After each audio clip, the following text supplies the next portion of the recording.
একজন ব্যক্তির শুধুমাত্র যদি একটি মেয়ে সন্তান থাকে, বাবার মৃত্যুর পর ওই মেয়ে সন্তান বাবার সম্পত্তির অর্ধেক অংশের মালিক হবে এবং বাকি অর্ধেক সম্পত্তি চলে যাবে তার ভাই বোন বা তাদের ছেলেমেয়েরা।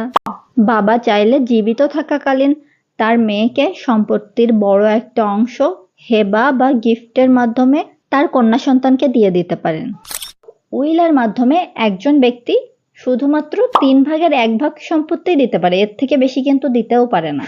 কোনো পিতামাতার যখন একাধিক মেয়ে সন্তান থাকে, মানে 2 জন 3 জন 4 জন বা যে কোনো নাম্বারস হতে পারে, তাহলে ওই কন্যা সন্তানরা 3/2 সম্পত্তির মালিক হবে পার্সেন্টেজের হিসেবে, যেটা 66.66% মতো হয়। প্রত্যেকটি কন্যা সন্তানের ভাগ হবে একদমই সমান সমান। আর এই যে সমাজে একটি প্রচলিত ভুল ধারণা আছে যে মায়ের সম্পত্তি মেয়েরা বেশি পায়, এমন কোনো